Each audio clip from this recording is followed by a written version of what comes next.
হয়ে যায়, তবে তিনটা দরজা খোলা থাকে। কয়টা দরজা? সকলে বলেন কয়টা? তিনটা। এর মধ্যে একটা হচ্ছে ওয়ালাদান সালিহ, একটা নেককার সন্তান।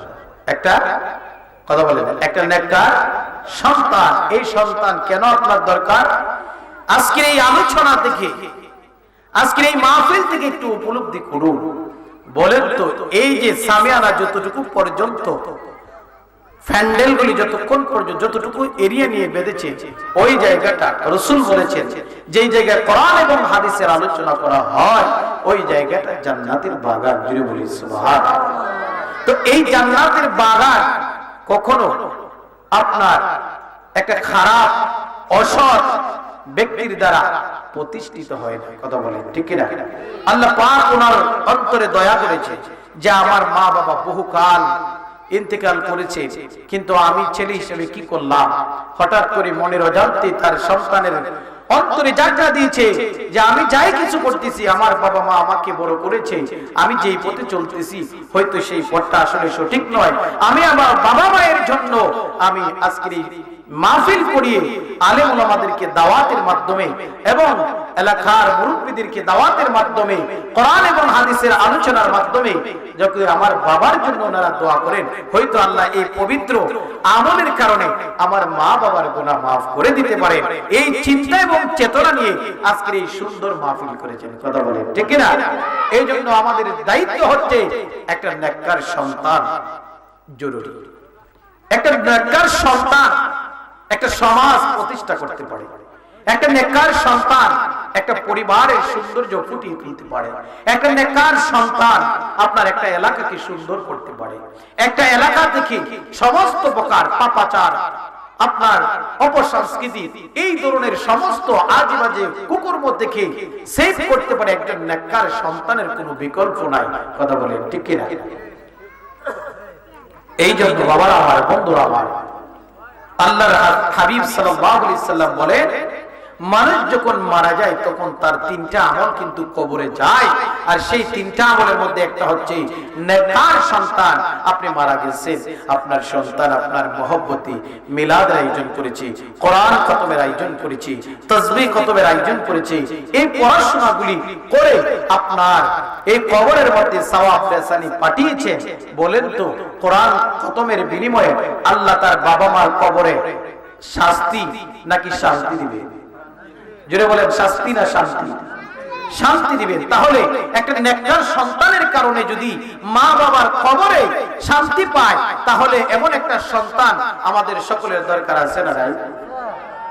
বাবারা আমার, বন্ধুরা আমার, এই জন্য ইসলামের শিক্ষাটা আপনাকে দিতে হবে। ইসলামের মৌলিক শিক্ষা যদি আপনি দেন, তাহলে এইভাবে আপনার ইন্তেকালের পরেও আপনার সন্তানগুলি আপনার জন্য আলেম উলামা ডেকে এনে কোরআন খতম করাবে, আলেম উলামা ডেকে এনে মাহফিল পড়াবে, মাহফিলের আয়োজন করবে, আলেম উলামা ডেকে এনে মিলাদের আয়োজন করবে, তারা দোয়া করবে, আল্লাহর দরবারে যখন ডাক দিয়ে বলবে, মাবুদ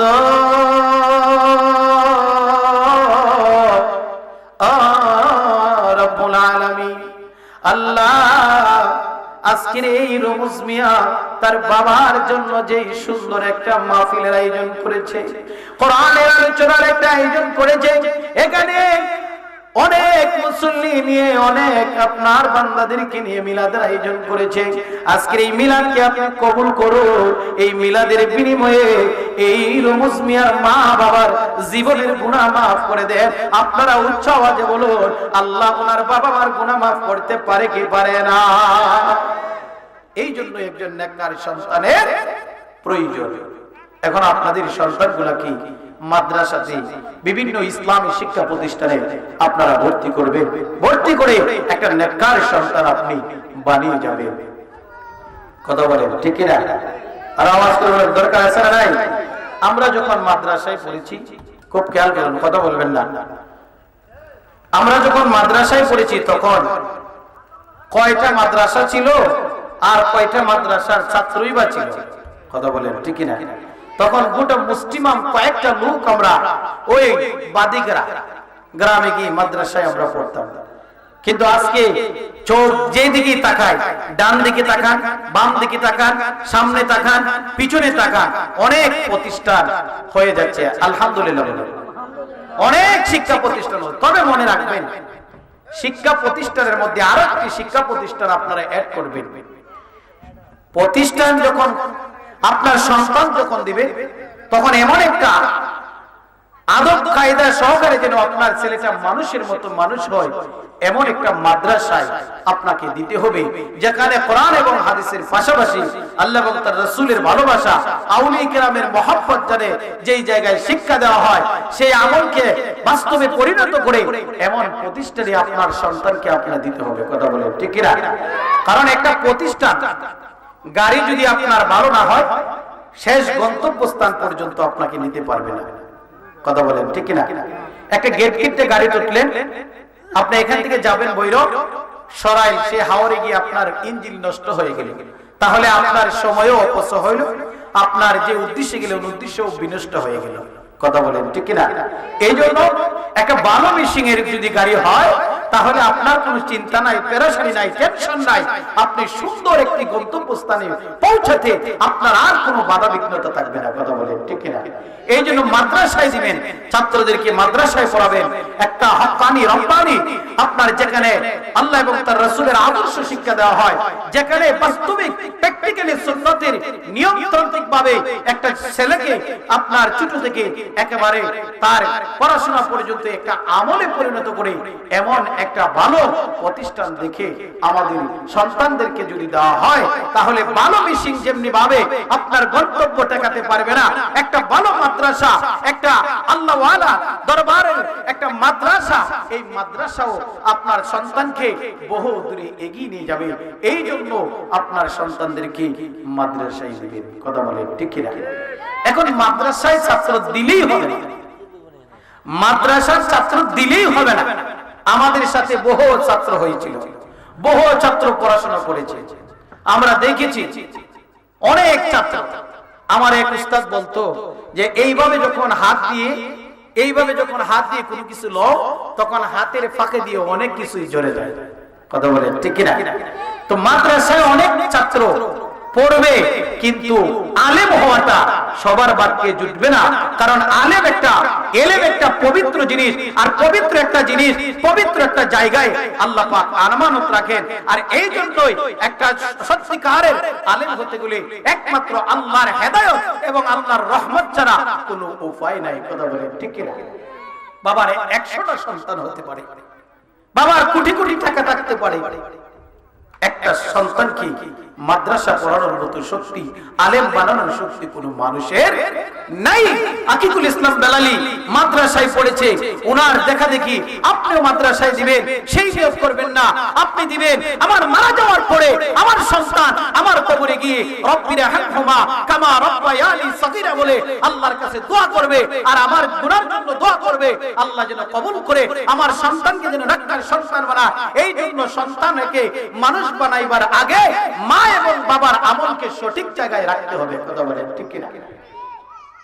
এই জন্য তদাবুরের দরকার আছে। হঠাৎ করে ঢাকা গেলাম, এক জায়গায় আমার তামিরুল মিল্লাত কামিল মাদ্রাসার পরীক্ষা, আমি একটা হোটেলে নাস্তা খাওয়ার জন্য ঢুকলাম, সময় অল্প। তারপরে হঠাৎ করে একটা ছেলে আইসা আমার কাছে জড়ায় ধরছে এবং বালা করে জিজ্ঞেস করতেছে। তো জিজ্ঞেস করলাম, আমি তো তোমার চিনা লাগে, কিন্তু চিনতেছি না। আমি তোমার সাথে পড়াশোনা করেছিলাম, আজকে আমি হোটেলে হয়তো মেসিয়ারি। এই জন্য ভাগ্য মানুষকে কোথায় নিয়ে যায়, এটা মাঝে মধ্যে আমরা অনেক সময় চিন্তা করি, চিন্তার বিষয়। গতকালকে এক জায়গায় গেলাম, সিএনজি থেকে নামলাম, ওনাকে ভাড়া দেয়, উনি ভাড়াই রাখেন। জিজ্ঞেস করলাম ভাড়া কেন রাখলেন? কয় না, আপনি এমন এক জায়গার ইমাম হয়েছেন, শাহনশাহ সুলতান সুলতানুল আরিফিন হযরত শাহ সুলেমান ফতেহ গাজী বাগদাদী আউলিয়া রাহমাতুল্লাহ আলাইহি জামে মসজিদে একজন আপনি ইমাম, হুজুর আপনার ভাড়া তো নিবই না, আপনি কি খাবেন বলেন? এটা বলেন তো খারদান। কথা বলেন, জুড়ে বলেন খারদান, আল্লাহর দান। এই জন্য এইগুলা নিয়ে আমিও তাকাব্বুরি করতে পারবো না, আর কেউ আমাকে দেখে হিংসাও করতে পারবে না।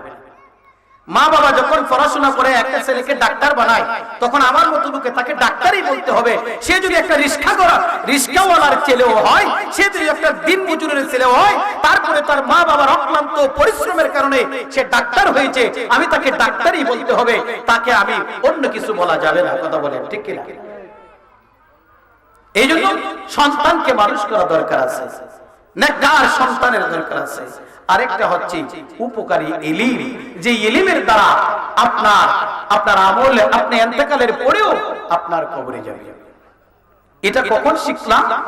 যখন আমি সপ্তম শ্রেণীতে পড়াশোনা করি, তখন আমার এক শিক্ষককে বলতেন যে উপকারী ইলম।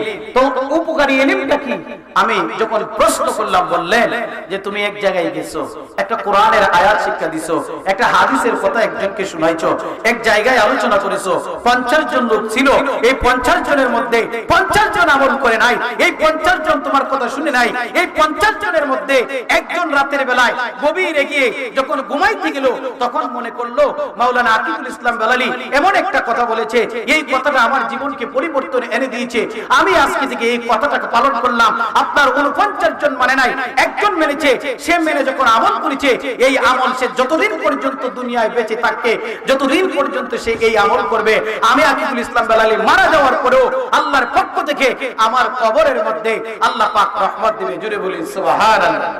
এইভাবে প্রত্যেকটা, এই জন্য একটা উপকারী ইলম মানুষকে অযথা বিতর্কিত এমন কোন আপনার অজুহাত, এমন কোন কৌতূহল, এমন কোন শিক্ষা দেওয়া যাবে না, যেই শিক্ষা দিলে মানুষ ভালো কিছু শিক্ষা অর্জন করবে, মানুষ নিজেও মানবে, আরেকজনকে বুঝাইবে। আজকে আমরা শিক্ষক যারা ছিল, আমাদের শিক্ষকরা আমাদেরকে আলেম বানাইছে, আমরা আপনাদেরকে বলতেছি, আপনারা আরেকজনকে বলবেন। আমার শিক্ষক যিনি আছে ওনার হায়াতে বরকত থাকবে, যিনি মারা গিয়েছে তার কবরে আল্লাহ এই উপকারী ইলমের সওয়াব দিতেই থাকবে। কথা বলে ঠিক কি না? আর একটা হচ্ছে আপনার সাদকাতুল জারিয়া। এই সাদকাতুল জারিয়া মাহফিল হচ্ছে, এই মাহফিলের মধ্যে তবরকের মধ্যে আপনি শরীক রইলেন। একটা মসজিদ বানাইছে, এই মসজিদের মধ্যে আপনি শরীক রইলেন। একটা মাদ্রাসা বানাইছে, মাদ্রাসাতে শরীক রইলেন। এই যে একটা উপকার আপনি করলেন, এটা আসলে কোনো ব্যক্তিকে খুশি করার জন্য নয়, এটা কোনো মানুষকে দেওয়ার জন্য নয়, এটা দিয়েছেন যে আমি এই দানটা করেছি মাদ্রাসার ছাত্ররা পড়বে, আল্লাহর সন্তুষ্টি এবং রেজামন্দি হাসিল করার জন্য, এই জন্য আমি এটা দান করেছি। বাবারা আমার, বন্ধুরা আমার, আপনি মারা যাবেন, তারপরেও আপনার আমল নামায় আপনি মসজিদে ফ্যান দিয়েছেন, মাদ্রাসায় ফ্যান দিয়েছেন। একটা মুসল্লি নামাজ পড়তে গেল, এই মসজিদের মধ্যে মুসল্লি যখন নামাজ পড়বে, একটা ফ্যানের বাতাসে যখন সে তৃপ্তি সহকারে আল্লাহর ইবাদত করবে, ওই লোকটা আপনার নাম জানে না, ওই লোকটা আপনাকে দিবেন জানে না, কিন্তু সে আলহামদুলিল্লাহ যখন বলবে, একটা মনের মধ্যে প্রশান্তি আসবে, তখন তার আমল নামার মধ্যে আমার আল্লাহ সওয়াব দিয়ে দিবেন। জুড়ে বলি সুবহানাল্লাহ। এখন আপনারা বলুন, এই ধরনের আমল আমাদের দরকার আছে না? আরো জোরে বলেন, আছে না নাই? এই জন্য আল্লাহ পাক বলেছেন কোরআনের, আমি প্রথমেই অল্প ছোট্ট একটা আয়াতের আংশিক একটা আয়াত তেলাওয়াত করেছি, ইয়া আইয়ুহাল্লাযীনা আমানু ওয়া আমিলুস সালিহাত। ঈমানদার আল্লাহ পাক বলেছেন সৎ আমল করার জন্য। এখন আপনার আবার সৎ আমলের দরকার আছে না নাই? এটা মাহফিল ফরাইতেছে না, যেন একটা মেহমানদারি শুরু করে দিয়েছে। এই কয়েকটা শেয়ার নেয়া এই পরিবেশটা এরা নষ্ট করে দিয়েছে। হুজুর যখন আসবে তখন অবস্থার উপরে ভিত্তি করি, হুজুর যখন আসবে তখন আমি ইচ্ছারে থাকবো না, তখন যিনি আলোচনা করবে উনি ইচ্ছারে থাকবে। কথা বলেন ঠিক কিনা? এই জন্য মাহফিলের কাছে যখন কোনো কথাবার্তা বলা হয়, তখন এটাকে একটা কোরআনের আয়াত, সব জায়গায় কোরআন পড়তে নাই, কারণ যেখানে কোরআনের আয়াতের মূল্য বুঝে সেখানেই কোরআনের তাফসীর করতে হয়, সেখানেই কোরআনের কথাগুলি বলতে হয়। তাহলে যিনি বলবে উনারও মূল্যায়ন থাকবে, যে কথাটা বলবে এই কথাটারও মূল্যায়ন থাকবে, এবং যিনারা শ্রবণ করবেন উনাদের আমলে গিয়ে সেটা পরিণত হবে। আর যতক্ষণ পর্যন্ত এই ধরনের সম্পর্ক সৃষ্টি না হবে, ততক্ষণ পর্যন্ত আপনার কোনো লাভ হবে না। এই জন্যই প্রত্যেকটা আমলের আগে আপনার নিয়তকে পরিপূর্ণ সহি শুদ্ধ করতে হবে। বাবার আমার, বন্ধুরা আমার, আমরা এই পৃথিবীর ক্ষণস্থায়ী জিন্দেগি আমরা চলে যাব, আমাদের সব কিছু দূর হয়ে যাবে, সব কিছু পেলে আমরা একদিন কবরেই চলে যেতে হবে, যেমনি ভাবে চলে গেছে। আমার আজকে যাদের স্মরণে মরহুম মোহাম্মদ আদম আলী সাহেব, ওনাদেরকে দেখেছি, ছুটুয়া ছিলাম, তসবিহ পড়তে পড়তে ফজরের সময় ওই মসজিদে, আপনারা যারা ওনাকে দেখেছেন, উনি তেমন বেশি লম্বা মানুষ ছিলেন না, কাটু মানুষ ছিলেন, তসবিহ পড়তে পড়তে মসজিদে চলে গেছে। এমন একজন লোকের আজকে স্মরণে মাহফিল। কত মুরব্বী আমরা দেখেছি 5 ওয়াক্ত নামাজ পড়েছে, আজকে কয়জন মুরব্বী আমরা 5 ওয়াক্ত মসজিদে নামাজে যাই? দুনিয়ার সংসারদারি করতে করতে মানুষের বেহাল দশা। কিন্তু মনে রাখবেন, যখন আপনার সামনে মালাকুল মউত আজরাইল চলে আসবে, তখন সংসার, আপনার ব্যবসা বাণিজ্য সব কিছু আপনার সেখানেই সীমাবদ্ধ। কথা বলেন ঠিক কিনা? এই জন্যই শেখ বানেশ্বর রহমাতুল্লাহি আলাইহি উনি ওনার সেই কবিতার সুরে উনি বলে গেছেন, কি বলেছে? ও মন কহে যাও রে কে নীল দরিয়া, সোনার পিঞ্জরা রইল জমিনে পড়িয়া, মন কহে যাও রে। কথা বলেন ঠিক কিনা? সোনার সংসার সবকিছু ছেড়ে দিয়ে কোথায় চলে যাচ্ছ? এত সুন্দর পিঞ্জরা কেন পড়ে রইলো? তুমি কোথায় চলে যাচ্ছ? কে তোমাকে নিয়ে গেল? আরে তোমার সংসার দেখবে কে? তোমার এই ব্যবসা দেখবে কে? তোমার এই বাণিজ্য দেখবে কে? এই দুনিয়াদারি দেখবে কে? এখন তো তুমি এইগুলোর চিন্তা নাই, যেখানে আছো সেখানেই তোমার ডেড বডি পড়ে আছে, কোন মানুষও তোমাকে ডাক দিয়ে একবার তুলে নাই। কথা বলেন ঠিক কিনা? এই জন্য একটু গভীরভাবে চিন্তা করতে হবে। তরিকতে বহুত মানুষ মুরিদ হয়েছে। আজকে তরিকা বলতে কি এটাই অনেক মুরিদে মুরিদ চিনে না। অনেক তরিকা কি এটা কোন ধরনের আহামরি কিছু নয়, আবার এটা বুঝতে অনেক গুরুত্ব বিষয়। এই তরিকা নিয়ে আমরা বসে আছি, যা করে বাজান করবে। কথা বলেন ঠিক কিনা? বহু মানুষ এই পথে আপনার গুমরাহি হয়ে পড়ে আছে, যা করে বাবা করবে। আরে বাবা, আপনার সন্তানকে আপনি মাদ্রাসায় ভর্তি করছেন, খুব খেয়াল করুন, বা হাই স্কুলে ভর্তি করছেন। এই ভর্তি করছেন মানে হাই স্কুলে ভর্তি হয়েছে। কথা বলেন ঠিক কিনা? এখন হাই স্কুলে ভর্তি করে দিচ্ছেন, তার মানে আপনার ছেলে কি মাস্টার্স হয়ে গেছে? মাস্টার্স পাস করছে, ডাক্তার হয়েছে, ইঞ্জিনিয়ার হয়েছে, তাহলে অ্যাডভোকেট হয়েছে? হয় নাই। তার মানে খালি ভর্তি করছেন। এখন তার দায়িত্ব কি? সে কঠোর পরিশ্রম করে দিন রাত সে পড়াশোনার প্রতি মনোযোগ দিতে হবে এবং এইগুলা পড়াশোনা করতে হবে। কথা বলেন ঠিক কিনা? এই জন্য তরিকা আমরা অনেকেই বায়াত হয়েছি, অনেকে বায়াত হয়েছি, বায়াতের গুরুত্ব বুঝি না। তরিকা নিয়েছি, তরিকার কোনো গুরুত্ব বুঝি না। আমরা শুধু একটাই বুঝি, আমাদের একটাই দায়িত্ব, ফির ধরেছি, নামাজের আর এত গুরুত্ব দেওয়ার দরকার নাই। আমরা গুরুত্ব দিয়েছি, ফির ধরেছি, আর রোজা রাখার কোনো গুরুত্ব আমাদের দেওয়ার দরকার নাই, মিথ্যা কথা চলার কোনো দরকার নাই, আপনার হালাল পথে চলার কোনো দরকার নাই, ফির ধরেছি। মনে রাখবেন, এটাই আপনার মূল লক্ষ্য এবং উদ্দেশ্য নয়। পীর আবার তরিকতের মধ্যে যখন এটা একটা ক্লাস, এই তরিকাতে যখন আপনি ঢুকলেন, এই তরিকার মধ্যে যখন আপনি প্রবেশ করলেন, মানে কোন সালিহিন পীরের হাতে যখন বায়াত হলেন, তখন তরিকা নামক যে ক্লাস, এখানে আপনি ভর্তি হলেন। যখন আপনি কঠোর পরিশ্রম করবেন, কঠোর সাধনা করবেন, তখন আপনার মাকামাত আরো বেড়ে যাবে।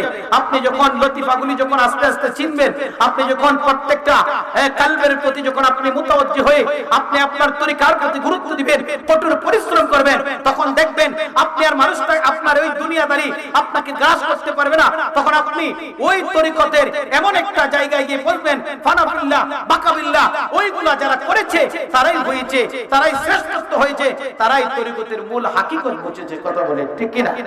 আর আমরা ভর্তি হয়েছি, আমরা মুরিদ হয়েছি, নামাজের কোনো দেখা নাই, আমাদের কোনো সাক্ষাৎ নাই, রোজা রাখার কোনো সাক্ষাৎ নাই, ভালো আমল করার কোনো সাক্ষাৎ নাই, দিনে 100 মিথ্যা কথার মধ্যে আমাদের জড়িত, হালাল কোনো চিন্তা আমাদের মধ্যে নাই, হারামের মধ্যে সর্ব অবস্থায় লিপ্ত রয়েছি, অন্যের সমালোচনা করতে লিপ্ত রয়েছি, আমরা অন্যের দিকে আমরা অনেক কিছুর মধ্যে পড়ে আছি। এইগুলার নাম তরিকতে মুরিদ হওয়ার কথা নয়। বাবারা আমার, বন্ধুরা আমার, এই এলাকার মানুষ নয়, শুধু এই তরিকার মধ্যে যারা তরিকা, কয়েকটা তরিকা রয়েছে, কাদরিয়া, সিস্তিয়া, নকশবন্দিয়া, মুজাদ্দিদিয়া, ওইসা, এইভাবে যত তরিকা আছে, এই প্রসিদ্ধ তরিকার মধ্যে 4টা তরিকা আমরা জানি এবং মানি। এই তরিকার যারা যে আপনার হালতে মুরিদ হয়েছে, যারা যে কাজ করতেছে, সেই কাজের প্রতি যখন গুরুত্ব দিবে, তখন সে বুঝবে তরিকতের মূল মজা। কথা বলে ঠিক কিনা? এজন্য আমাদেরকে এই বিষয়ের প্রতি আমাদেরকে গুরুত্ব দিতে হবে। বাবারা আমার, বন্ধুরা, বড় আফসোস হয় আমরা অনেকেই এই ব্যাপারে বুঝি না। এই ব্যাপারে আমাদের কোনো নাই, কোনো জ্ঞান নাই। বুঝতে হবে। আমি প্রায় সময় অনেক যেখানে এই যে আপনার হযরত শাহ সুলেমান ফতেগাজী রাহমাতুল্লাহ আলাইহি যে 3 দিন বিপি উরুস আসতেছে, এখানে অন্ততপক্ষে 1000 পিশাব বসা থাকে, 1000 পিশাব বসা থাকে। ওইখানেও বলছিলাম দেখেন আমরা এখানে যারা দরবারে এসেছি সবাই মাজারপন্থী, সবাই মাজারকে মহব্বত করি, সবাই তরিকাকে ভালোবাসি, সবাই পীরকে ভালোবাসি। তবে এমন কোনো কাজ করবেন না যেই কাজের কারণে আপনার পীর আপনার গালিও নেই, আপনার পীরে আপনার আমলের কারণে আপনার তরিকতের বদনাম হয়। কথা বলেন ঠিক কিনা? তখন হইলেন ভালোর জন্য, আপনার লস হয়ে যাবে। এই জন্য খুব খেয়াল রাখতে হবে। আপনি মুরিদ হয়েছেন ভালো কথা, আপনি আমলের মধ্যে ডুব দেন, তরিকতের কাজের মধ্যে ডুব দেন। এগুলো আমার কথা যদিও না, এগুলো পীর মাশাইখদের কথা, তারপরেও এই কথাটা প্রাসঙ্গিকে চলে এসেছে। তো এই জন্য আমাদের দায়িত্ব হচ্ছে, আল্লাহ পাক বলেছেন ইয়া আইয়ুহাল্লাযীনা আমানু ওয়া আমিলুস সলিহাত, ও দুনিয়ার ঈমানদারেরা, ও দুনিয়ার ঈমানদারেরা, তোমরা যখন সৎ কাম করবা আমি আল্লাহ তোমাদের জন্য এমন একটা স্পেশাল জায়গা রেখেছি, ফি জান্নাতিন তাজরি মিন তাহতিহাল আনহার। আল্লাহু আকবার। আল্লাহ বলে যদি কঠোর পরিশ্রম করো, যদি আমল ভালো করো, তাহলে জান্নাত তোমার জন্য অবধারিত। এই জন্য আল্লাহ আরেক জায়গায় বলেছে ওয়াদাল্লাহুল মুমিনিনা ওয়াল মুমিনাত, আল্লাহ মুমিন বান্দা এবং বান্দির জন্য ওয়াদা করেছে যারা আমল করবে আল্লাহ পাক রব্বুল আলামিন তাদেরকে এই কষ্ট এবং পরিশ্রমের ভালো আমলের কারণে আমার আল্লাহ বলে তোমাদের জন্য ওয়াদা করলাম, তোমাদেরকে আমি আল্লাহ জান্নাত দিয়ে পুরস্কার দিয়ে দিব। জোরে বলি সুবহানাল্লাহ। তাহলে জান্নাতের দরকার আছে না নাই? সকলে বলে আল্লাহুম্মা সাল্লি মুহাম্মাদ আলি সাইয়্যিদিনা। বন্ধু নাই রে বান্ধব নাই রে যেই জায়গায়, বলেন বন্ধু নাই রে বান্ধব নাই রে যেই জায়গায়, সেই জায়গার বন্ধু নবী মুস্তাফা, সে জায়গার বন্ধু নবী মুস্তাফা। আল্লাহুম্মা সাল্লি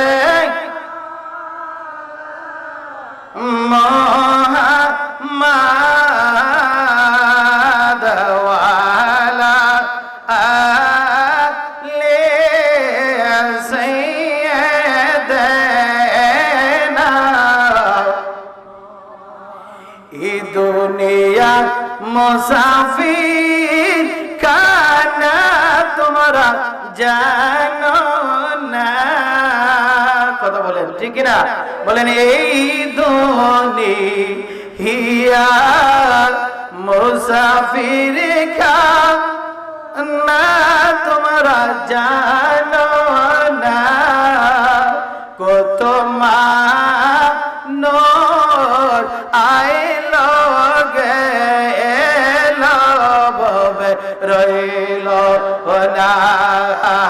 কত মানুষ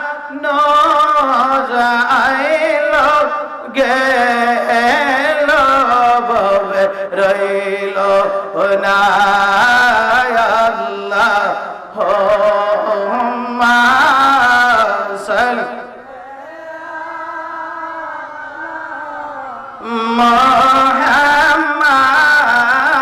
মুহাম্মাদ ওয়া আলা সাইয়্যিদিনা। বাবারা আমার, বন্ধুরা আমার, এই দুনিয়ার মধ্যে যদি আপনাকে কোনো কিছু ভালো আমল যদি নিতে হয় তাহলে আপনাকে পরিপূর্ণ ঈমানের মধ্যে আপনাকে থাকতে হবে, কথা বলেন ঠিক কিনা? পরিপূর্ণ আমলের মধ্যে থাকতে হবে, কথা বলেন ঠিক কিনা? একজন নেককার, একজন আল্লাহওয়ালা যখন আপনি হয়ে যাবেন, তখন আপনার সব জায়গায় আমার আল্লাহ রাব্বুল আলামিন আপনার প্রত্যেকটা কাজে কর্মে রুজি রোজগারে সর্ব জায়গায় আমার আল্লাহর পক্ষ থেকে রহমত দিবেন। জোরে বলি সুবহানাল্লাহ, কথা বলেন ঠিক কিনা? একা হযরত ঈসা আলাইহিস সালাতু ওয়াস সালাম ওনার সময় একজন নেককার বুজুর্গ লোক ছিলেন। এই নেককার বুজুর্গ লোকের বিশাল একটা ফলের বাগান ছিল। জুড়ে বলি সুবহানাল্লাহ। আপনারা মনোযোগ দিয়ে শুনবেন।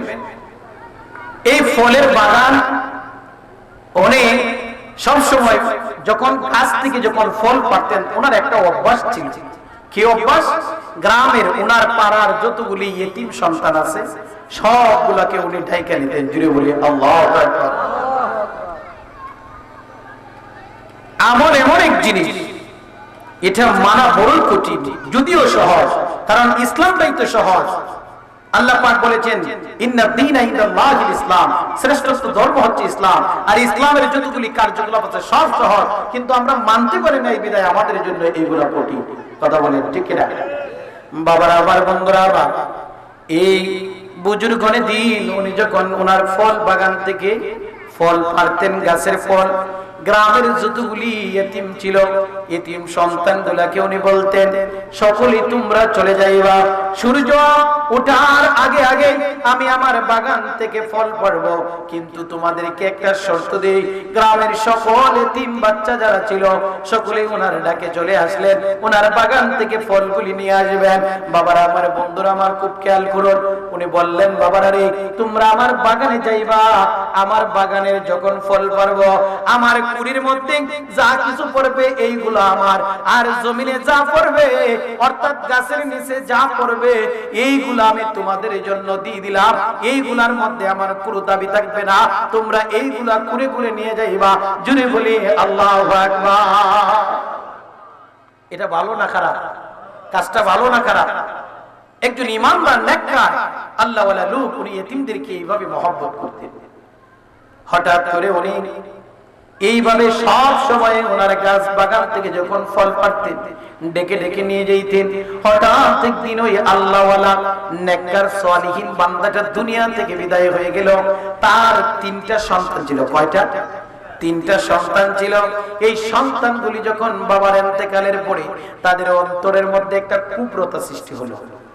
একটা কুপ্রথা, অর্থাৎ যে বাবা যখন একটা অভ্যাস ছিল বাবা গ্রামের সমস্ত ইতিম সন্তানদেরকে মহব্বত কইরা জমিনে যা পড়তেন সব দিয়ে দিতেন, আর কুড়ির মধ্যে যা পড়তেন তা আনতেন। কিন্তু আমরা তো এখন 3 ভাই, আমাদের বন্টনের মধ্যে হয়তো কম বেশি হতে পারে, এই জন্যই গ্রামের কোনো ইতিমদেরকে বলা যাবে না, কোনো ইতিমকে ডাক দেওয়া যাবে না। বাবা ডাকতো, বাবা ইন্তেকাল করেছে, এখন বাবা নাই, এখন আমাদের দায়িত্ব হচ্ছে এইগুলা কাজ করা। সূর্য উঠার আগে আমরা 3 ভাই মিলে ওই বাগান থেকে আমরা ফল পারবো, ওই বাগান থেকে যাইয়া আমরা ফল পেরে আনবো, যাতে করে এই সমাজের কোন ইতিমগুলি জানতে না পারে। একবার উচ্চ আওয়াজে বলে আল্লাহু আকবার। এদের কাজটা কি ভালো না খারাপ? আরে কথা বলেন, ভালো না খারাপ? খারাপ। আর তাদের বাবার কাজটা কি ছিল? ভালো। এই জন্য এখান থেকে একটা জিনিস পয়েন্ট আমি আপনাদেরকে ধরাইতে যাই, ওয়াজ করবেন, ওয়াজের সাথে সাথে আমলগুলি বুঝতে হবে কোন প্রাসঙ্গিক কোন ওয়াজ। বাবার আমল ছিল ভালো, বাবার যখন সম্পদ ছিল, কিন্তু এখন কারা তো এসেছে, সন্তানরা ওয়ারিশ সূত্রে মালিক হয়েছে, এই জন্য ফলের বাগানের মালিক হয়ে গেল সন্তানরা, এখন বাবা নাই। আপনি সম্পদের মালিক, আপনার 100 ক্ষেত আছে, 70 ক্ষেত আছে, এইগুলার দান আপনি পাইলেন, এখন আপনি ইচ্ছা করলে ভালো কাজে লাগাইতে পারবেন, আর ইচ্ছা করলে খারাপ কাজে।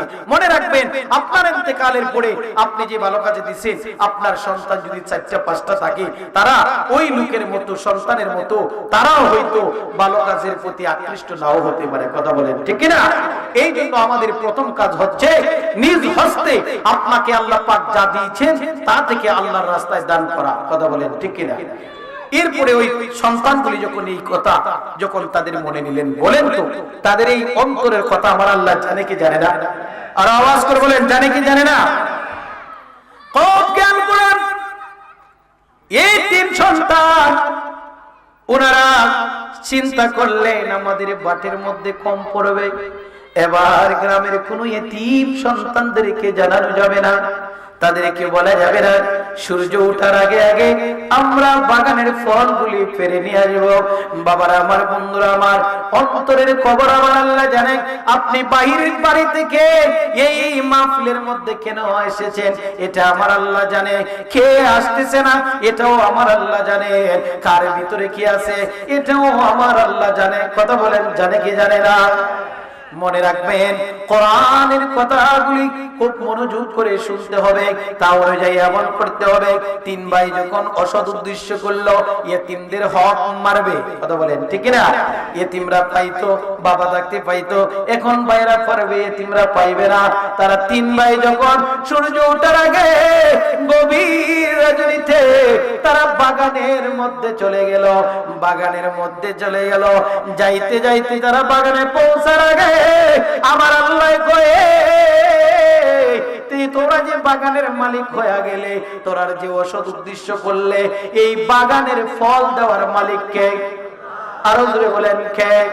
আল্লাহ। আপনি ক্ষেতের মধ্যে বুরুকিতে আপনি সারার উপর দিলেন, এই সারার মধ্যে দাম দেওয়ার মালিক আপনি না আমার আল্লাহ। কম দিবে না বেশি দিবে এটা কে জানে? এটার মধ্যে সারি দান বেশি হবে নাকি সুসা দান হবে এটা কে জানে? আল্লাহ জানে। রিজিকের মালিক আল্লাহ। আল্লাহ বলে বান্দা যখন আমল করবে, বান্দা যখন ভালো কাজ করবে, ওয়া ইন তাউদ্দু নিমাতাল্লাহি লা তুসুহা, বান্দা আমি তোমার নিয়ামতের ফয়সালা করি, আমি আল্লাহ তোমাদেরকে যেই নিয়ামত দিয়েছি এই নিয়ামত গুনতে পারবা, এই নিয়ামত গুনবা, কিন্তু এই নিয়ামতের কোনো শেষ হবে না। চিৎকার মেরে বলি আল্লাহু আকবার। কথা বলেন ঠিক কিনা? সন্তানগুলা গেল গভীর রজনীতে গেল, যাইয়া দেখে এই ফল গাছগুলি একেবারে পুড়ে ছারখার হয়ে গেছে। এক ভাই ডাক দিয়ে বলে, ভাই রে আমরা কোন জায়গায় আসলাম? ওই বাগান তো মনে হয় আমাদের না, কারণ বিকেল বেলা দেখে গেলাম এই আমাদের বাগানের মধ্যে প্রচুর ফল ধরেছে, কিন্তু এখন দেখা যায় বাগানের মধ্যে কোনো ফল নাই, এই ফল তো দেখা যায় নাই। কয় বাইরে আরেকটা ভাই ছিল, তাদের মধ্যে কিছু বাবার একটু তাসির পেয়েছিল, কয় আমরা যে অসৎ এই চিন্তা করেছি, ইয়েতিমের যে হক মেরেছি, এই জন্য অসৎ উদ্দেশ্যের কারণে আমার আল্লাহ আমাদের রিজিকের মধ্যে প্রতিবন্ধকতা করে দিয়েছে, এই জন্যই হয়তো আমাদের এই বাগানকে আল্লাহ নষ্ট করে দিয়েছে। এই জন্য একটা পথ খোলা আছে, আর কোন পথ বিকল্প নাই। যদি ফল পাইতে হয়, যদি এই বাগানের তিন ভাই মালিক হইতে হয়, এই বাগানের ফল যদি আমরা সংগ্রহ করতে হয়, যা ভুল বাড়ি থেকে করে আসছি ওই ভুলের জন্য আমার আল্লাহর কাছে ক্ষমা ছাড়া আর কোনো উপায় নাই। কথা বলেন ঠিক না? এই ভাই তিনটা নিজের কুকর্মের কথা যখন বুঝতে পারলো, যখন চিন্তা করলো, আর আমরা তো আসলেই ভুল করেছি, ইয়েতিমের মাল নষ্ট করার জন্য, হক নষ্ট করার জন্য আমরা এই কাজ করেছি। এই জন্যই মাইকের আওয়াজ যতটুকু যাচ্ছে আমার বাবু গ্রামের মা বোনেরা, বাবারা, ভাইরা, বন্ধুরা, যাদের ইয়েতিম সন্তান আছে, ইয়েতিম ভাই ভাতিজা আছে, তাদের হক কখনো আপনি নষ্ট করবেন না। সূরা নিসার মধ্যে আমার আল্লাহ বলেছেন এতিমের হক নষ্ট করতে পারবে না, এতিমের সম্পদের সাথে তোমার সম্পদকে মিশ্রিত করতে পারবে না। হক নষ্ট করলে, এতিমের হক নষ্ট করলে আমার আল্লাহ তোমার রিজিক কেটে দিবে, তোমার রিজিক কমিয়ে দিবে, তোমার রিজিক থেকে বরকত উঠায়া নিবে। কথা বলেন ঠিক কিনা? এই জন্য আমাদের ইয়েতিমদের প্রতি গুরুত্ব দেওয়া দরকার আছে না? আরো জোরে বলেন, আছে না নাই? বাবারা আমার, বন্ধুরা আমার, এই তিন ভাই কি করলো? বুঝতে পারলো বাবা আমাদের জন্য যেই ফলের বাগান রেখেছে, এই ফলের ওয়ারিশ সূত্রে মালিক হয়েছি, কিন্তু আমাদের কার্যকলাপ ভুল সিদ্ধান্ত হয়েছে, আর কোনো উপায় নাই। আর কোনো উপায় নাই, সাথে সাথে তওবার মধ্যে পড়ে যাও। আমার বাবারা, যখনই কোনো ভুল করবেন, যখনই কোনো অন্যায় করবেন, যখনই কোনো পাপাচার করবেন, যখনই কোনো অন্যায় করবেন, তখন আপনার আমার অন্তরের মধ্যে একজন মুসলমানের মধ্যে, একজন নামাজি ব্যক্তির কাছে, একজন রোজদারের কাছে, একজন আল্লাহওয়ালার কাছে, একজন তরিকাপন্থীর লোকের কাছে যখন গুনাহকে গুনাহ মনে করবে, তখন এই থেকে, এই আলোচনা থেকে শিক্ষা হলো আমাদের আল্লাহর কাছে অবশ্যই তওবা করতে হবে। কথা বলেন ঠিক কি না? বাবারা আমার, বন্ধুরা আমার, তিন ভাই নিজের পাপের কথা স্মরণ করে আল্লাহর দরবারে ডাক দিয়ে বলে, মাবুদ,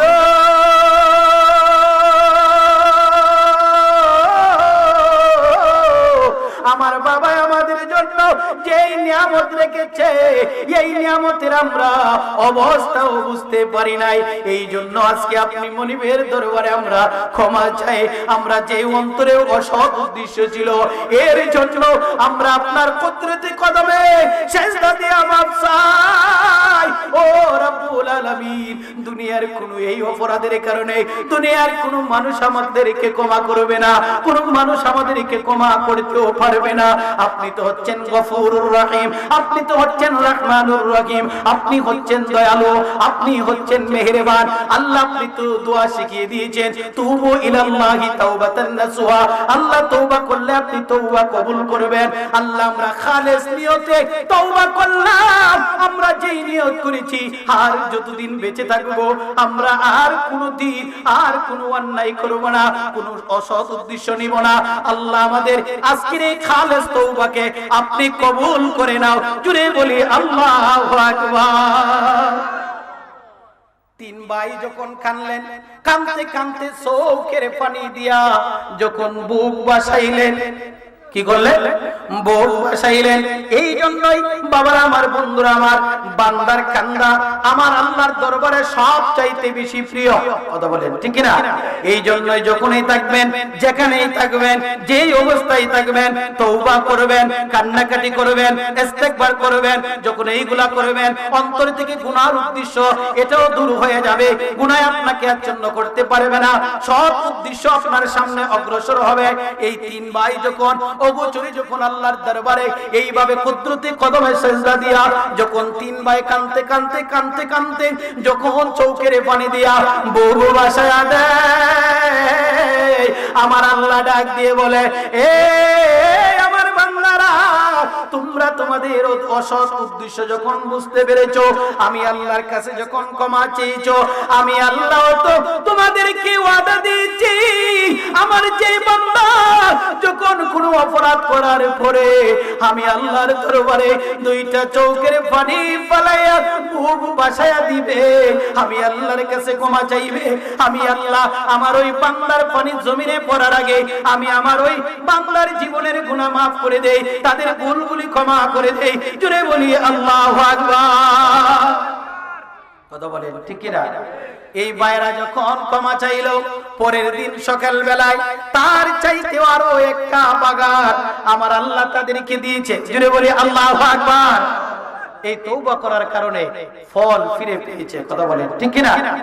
এই ফল শুধু তাই নয়, তাদের বাবার সময়ে বাগানে যে আকারের ফল ধরতো, তার চাইতে আরো 3 গুণ আকারের আপনার বিশাল বড় বড় আপনার সেই আঙ্গুরের ফল, আঙ্গুরগুলি ধরতো। জোরে বলি সুবহানাল্লাহ। এই জন্য আমাদেরকে বাবা একটু চিন্তা করতে হবে, তওবা ইস্তেগফারের মধ্যে থাকতে হবে, হিংসা অহংকার দূর করতে হবে, তাকাব্বুরিত দূর করতে হবে। কারণ আত্মশুদ্ধির ক্ষেত্রে যদি আপনি আলোচনা করতে যাই, সারা রাত যাবে। আত্মশুদ্ধি কাকে বলে? তরিকতে আপনারা মুরিদ হয়েছেন, নিজেকে চিনার জন্য বহুত তাকিদ দিয়েছে, নিজেকে নিজে চিনো, কো আনফুসাকুম ওয়া আহলিকুম নারা, নিজে বাঁচো, পরিবারকে বাঁচাও, আত্মশুদ্ধি অর্জন করো, নিজেকে আগে প্রশংসিত করো। আপনি নিজেই যদি আমার মাথা থেকে পা পর্যন্ত আমি নিজেই যদি পরিশুদ্ধ না হলাম, তাহলে আমার মধ্যে ভালো কোনো কিছু আশা করা যায় না। কথা বলেন ঠিক কি না? এই পৃথিবীতে যত আপনার তরিকার যতগুলি বুজুর্গানে দিন এই পৃথিবী এসেছে, তারা সব সময় নিজের মধ্যেই আপনার বেশি বেশি তাওয়াল্লুদ তাহকিক করতেন, নিজেকে নিয়ে চিন্তা করতেন, নিজেকে নিয়ে গবেষণা করতেন। কথা বলেন ঠিক কি না? এই জন্যই তারা দুনিয়াতে আল্লাহর ওলি হয়েছে, তাদের মাকামাত আল্লাহর কাছে অলিতে রূপান্তরিত হয়েছে, তার থেকে আপনিও বাদ নয়। আপনিও আমল করে দেখবেন, আপনিও একদিন একটা নেককার আপনার বান্দার অন্তর্ভুক্ত, আপনার মর্যাদা দুনিয়ার অন্য মানুষের চাইতে আপনার মাকামাত আরো বেড়ে যাবে। কথা বলেন ঠিক কিনা? এই জন্য আমাদের সকলের তওবা করা দরকার আছে না নাই? আরো জোরে বলেন আছে না নাই? আমাদেরকে ভালো আমল করা দরকার আছে না নাই? আমরা তো জান্নাতের জন্য কান্দি। দেখেন, আমি তো ইমামতি করি, আমরা যখন দেখি একটা পরিবার থেকে যখন মা অথবা বাবা অথবা কোনো আত্মীয়মা কামা রব্বায়ানি সগীরা আল্লাহুম্মা আইন্নি আলা যিকরিকা ওয়া শুকরিকা ওয়া হুসনি ইবাদিকাস সালিহিন। মাবুদ, আল্লাহ আমি গুনাহগার, আয় আল্লাহ লে মোলামা নিয়ে, মুরব্বী বাবাদেরকে নিয়ে, যুবক ভাইদেরকে নিয়ে, পর্দায় অনেক মা বোনেরা রয়েছে, তাদেরকে সঙ্গে নিয়ে আমি গুনাহগার হাত বাড়াইলাম। আল্লাহ আমার কোনো ইলম নাই, আমল নাই, একমাত্র পবিত্র এই মাহফিলের উসিলা করে আমাদের সকলের জীবনের গুনাহগুলি মাফ করে দাও। মাবুদ, আমার সাথে যারা হাত বাড়িয়েছে, অনেকের মা নাই, অনেকের বাবা নাই, মা বাবার কথা স্মরণ করে দুইটা চোখের পানি ফেলায়া মাহফিলে কান্দে। অমনি আল্লাহ, যাদের মা বাবা কবরে, মেহেরবানি করে প্রত্যেকের কবরের আযাবকে মাফ করে দাও। আর বলেন আল্লাহ, আমাদের যাদের মা বাবা দুনিয়ায় বেঁচে আছে, নেক হায়াত বাড়ায়া দাও। হায় আল্লাহ, যাদের দাদা নাই, দাদি নাই, নানা নাই, নানি নাই, আপন মানুষ যারা কবরে, আল্লাহ প্রত্যেকের কবরে জান্নাতের বাগান বাড়ায়া দাও। মনিব,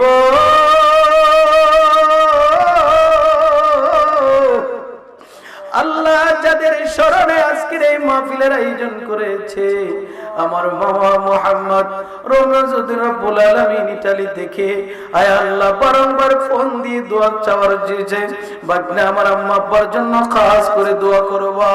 আল্লাহ আমাদেরকে ছোটবেলায় অনেক আদর করেছে, আল্লাহ আজকে এই মুরব্বীরা দুনিয়ায় নাই।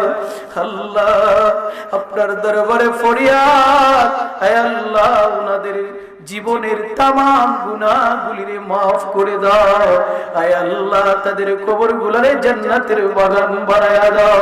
আয় আল্লাহ আমার দাদা দাদি সহ আজকের এই মাহফিলে যারা দাদা দাদি হারায়া হাত বাড়িয়েছে, সকলের কবরের আযাবগুলোরে মাফ করে দাও। আয় আল্লাহ বিশেষ করে আয় আল্লাহ রমস মামা ওনার আদরের কলিজার তিনটা সন্তান, একে একে সন্তানগুলি কবরে চলে গেছে। আল্লাহ সন্তান হারায়া বাবা সুহাতক হয়ে আছে, মাবুদ মেহেরবানি করে ওনার সন্তানগুলির কবরগুলোরে জান্নাতের বাগান বানায়া দাও। আয় আল্লাহ ওনার বাইরা সহ ওনাদের পরিবার পরিজন সকলে যেন মিলে মহব্বতে সুন্দরভাবে বাকি জীবন কাটাইতে পারে, সেই তৌফিক দান করে দাও। আজকের মাহফিলকে আপনি কবুল করে নাও। আল্লাহ ওনার রিজকের মধ্যে আল্লাহ বরকত দান করে দাও। ওনার প্রবাসী জীবনকে আপনি সুন্দর করে দাও। আল্লাহ এই গ্রামের যতগুলি ভাই বাবারা বিদেশে আছে, তাদের প্রত্যেকের প্রবাসী জীবন সুন্দর হয়, সেই তৌফিক দাও। আয় আল্লাহ রাব্বুল আলামিন এই পূর্ব গ্রামের যতগুলি কবরস্থান আছে, আল্লাহ প্রত্যেকের কবরের আযাবগুলোরে maaf করে দাও। আল্লাহ বিশেষ করে জানি না কার জন্য জানি জীবনের শেষ দিন হয়ে যায়, কার জন্য জানি জীবনের শেষ মাহফিল হয়ে যায়। আজকে যাদেরকে লয়ে হাত বাড়াইলাম, আল্লাহ সকলের গুনাহগুলিরে maaf করে দাও। অমনি আল্লাহ আপনার দরবারে ভিক্ষা চাই মাবুদ রে। আল্লাহ মাবুদ আমাদের সকলকে জীবনে একবার হলেও সোনার মক্কা মদিনার নামান বানায়া দাও। আয় আল্লাহ আজকের এই হাদিয়াগুলি কোটি গুণে বাড়াইয়া দয়াল নবীজির নূরানী রওজা মুবারকে হাদিয়া কবুল করে নাও। নবীজির আহলে বায়াত পাক পাঞ্জাতন সহ নবীজির সমস্ত সাহাবায়ে কিরাম তাবিঈন তাবিঈন খুলাফায়ে রাশিদিন तमाम ওলি কিরাম বুজুর্গানে দিন আয় আল্লাহ সকলের নূরানী পাক কদমে কবুল করে নাও। আয় আল্লাহ মাবুদ মেহেরবানি করে প্রত্যেককে মক্কা মদিনার মেহমান বানায়া দাও। যেই দিন এই দুনিয়া চাইরা অন্ধকার কবরে চলে যাওয়ার সময় হয়ে যাবে, মানুষ যখন সাকরাতে পড়ে আয় আল্লাহ ওই সময় অত্যন্ত কঠিন একটা যন্ত্রণা সৃষ্টি হয়ে যায়। আয় আল্লাহ ওই সময় মানুষ যখন পিপাসার্ত হয়ে যায়, সাত সমুদ্র 13 নদীর পানি দিলেও তৃষ্ণা যায় না। আল্লাহ ওই কঠিন মুসিবতের সময়ে নূরের নবী মায়ার নবীরে দেখাইয়া দেখাইয়া আমাদের ঈমান ও আমল সঠিক রাখিয়া প্রত্যেকের জবানে কলবে ঈমানি কালিমা জারি করে দিও লা ইলাহা ইল্লাল্লাহ মুহাম্মাদুর রাসূলুল্লাহ সাল্লাল্লাহু আলাইহি ওয়াসাল্লাম।